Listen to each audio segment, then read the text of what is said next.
Breaking news now on Fox 61, Connecticut's news station.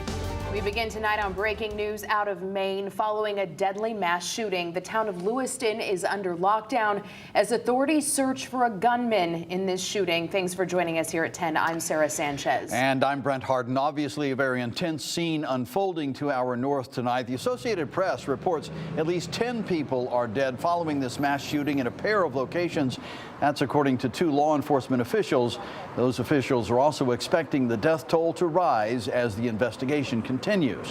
The Androscoggin County Sheriff's Office has released these 2 surveillance photos showing a man walking into a bowling alley holding what appears to be a rifle, and that is one of the locations police have been centering on. The other is a local bar and grill nearby. Law enforcement is asking people in Lewiston to stay inside and off the roads while police search for the shooter. Connecticut's news station will be tracking any and all updates on out of Maine tonight on air, online, and on the free Fox 61 News app. You can download it by scanning the QR code there on your screen. We will continue to update you with any new developments throughout the news at 10 and 11. All right, calls for transparency tonight in New Britain, months after a mother of 4 was hit and killed by a police officer. This happened over a month ago. That officer was responding to a call, but the victim's family still has little answers about what happened that night. And tonight, they held a vigil in her honor and a march to demand justice from city officials and law enforcement. Fox 61's Gabby Molina was at today's demonstration. She joins us live in front of New Britain Town Hall now with more. Gabby. Brent and Sarah, the family of 40-year-old Catherine Colon was joined by many others as they march from the site of the crash down here to City Hall before eventually going inside the building to take their calls for more answers directly to elected officials. For the past month, the family of Catherine Colon has felt darkness, mourning the loss of their mother and faced with the unknown of exactly what happened to her. It's a lot of anguish, a lot of disappointment, anger, sadness.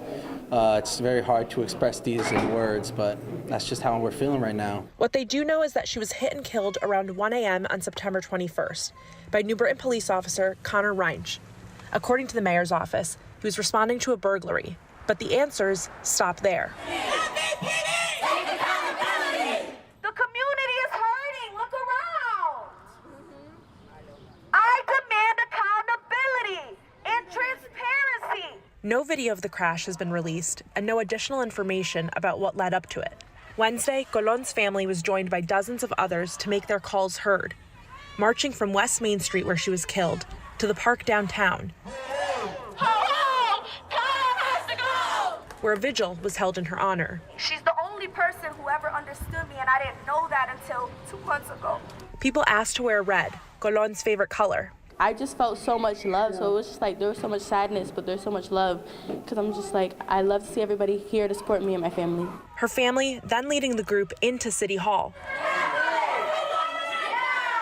to demand answers from elected officials. She's been dead for over a month, and her family is told to wait. They say they will continue to do so for Catherine. She was an important person, and her name will be remembered.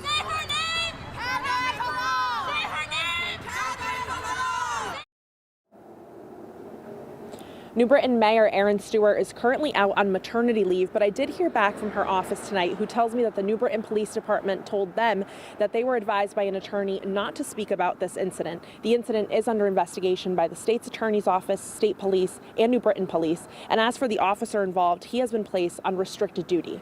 Live in New Britain, Gabby Molina, Fox 61, Connecticut's news station. All right, thank you, Gabby. Also breaking tonight, the United Auto Workers Union says it's reached a tentative agreement with Ford. It's a major breakthrough in negotiations nearly 6 weeks into the strike against Detroit automakers. The deal still needs to be approved by the union's 57,000 members. The Ford deal could set the pattern, though, for agreements with the other 2 automakers, GM and Stellantis. But so far, no other agreements have been announced. All right, time now for a first check on the forecast, and it is heating up outside as the week wears on. Yeah, we're really looking forward to Saturday, where we could see record-breaking warmth. Yeah. Here's Chief Meteorologist Rachel Frank. Hi, Rachel. Yeah, we got a little taste of that warmth today, and it's only going to get warmer as the week progresses. Here's a look at high temperatures today. We made it up to 70 degrees, even in the mid-70s for a couple locations. And I think more of us will be up there as we head through the day tomorrow. Right now, it is still 60 degrees in in Hartford, so it's still quite mild out there. You'll see a lot of clouds in the sky, and there's even some showers nearby. And I think we'll start the day off with a few clouds as we head into the day tomorrow, but overall we'll break for sunshine around midday, and it turns out to be a nice, sunny and warm afternoon. Taking a look at overnight lows, we'll dip back into the upper 40s to low 50s as we head towards daybreak, which is way above average for this time of year. So a mild start, some clouds, then we break for more sunshine by afternoon. It's brighter and very warm with highs climbing into the mid 70s. We might even see a couple locations try to climb into the upper 70s tomorrow. If we don't do it tomorrow, we're sure going to do it on Friday, and the warmest day of the week, that is Saturday, when highs could approach 80 degrees. Again, challenging records. We'll take a closer look and talk about when it all comes crashing down, because we know this isn't going to last. Your full forecast coming up. All right, Rachel, thank you. Well, new at 10 tonight, a woman has been arrested in connection with the death of a 1-year-old baby in Waterbury. The baby was found not breathing in an apartment on Green Street last October. Officials say the baby died a few days later. And police say at the time the baby was being taken care of by 35-year-old Cynthia Hanna, and this past June, the baby's death was ruled a homicide, and Hanna was identified as a suspect in the baby's death. She was arraigned today on numerous charges, including risk of injury to a child, manslaughter, and assault. Now to a Fox 61 exclusive report. Guilford detectives are investigating what seems like a mystery. A home right across the street from a high school was hit by bullets last night. Fox 61's New Haven County Bureau reporter Julie LeBlanc spoke with the homeowner, and she has the latest out of Guilford tonight. The incident happened here on New England Road right around 11:30 last night. Now, for the safety of the homeowner, we won't reveal exactly which house was hit, but the person who lives there tells us he just so happened to go to bed early last night, and that may have saved his life. This was the sound homeowner Ron McGrady heard Tuesday night right before bed, thinking nothing of it, chalking it up to fireworks. I never thought it would happen, here. Then he woke up to damage inside and outside of his New England Road home in Guilford Wednesday morning. It came through the front of the house, through a partition wall, exited that window, and the bullet was lodged in the stud right over here. He's counting his blessings there. as the bullet came through his living room, right above a chair he normally sits in every night. I watch a lot of TV out of that chair, and I just happened to go to bed earlier.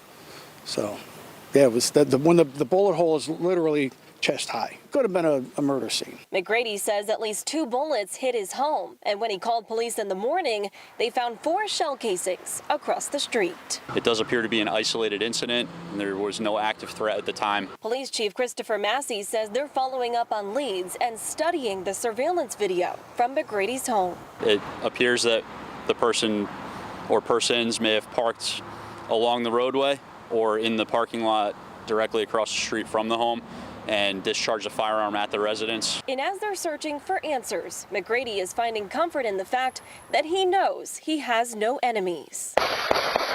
And this close call is likely random. Hopefully it's random. It is a one-time, it's not going to happen again, hopefully. Now, police say they don't believe this incident has anything to do with the high school, though they did have to redirect traffic early this morning, even though class did continue as normal. In the meantime, if anybody in this neighborhood saw or heard anything, you're asked to give police a call. We are in Guilford. Julia LeBlanc, Fox 61, Connecticut's news station. Hi, Julia, thank you. New tonight, one Hartford church is trying to fix what many refer to as a food desert in Hartford's North End.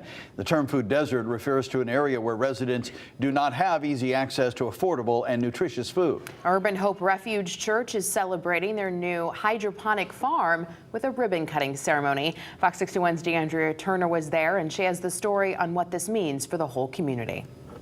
Nestled behind Urban Hope Refuge Church is a new green space meant to provide access to farm fresh vegetables for community members in Hartford's North End. In low-income communities like this, food deserts are often lack access to fresh, healthy foods, leading to poor nutrition and health issues. According to the Hartford City Council, the majority of the city's north end is more than a mile away from the closest supermarket and has a poverty rate over 20%. Now, according to the USDA, that defines the area as a food desert. We're standing in what statistics and what everyone says is a food desert. So that's where the Sacred Roots Neighborhood Farm idea came from, a hydroponic farming project where fresh veggies are grown without soil, instead using water-based mineral nutrient solutions. The garden was made possible through funding from the Hartford Foundation for Public Giving. This is just an example of what someone can do with a little bit of funding, with a little bit of backing. As well as support from Levo International, an organization that provides food desert areas with hydroponic installations.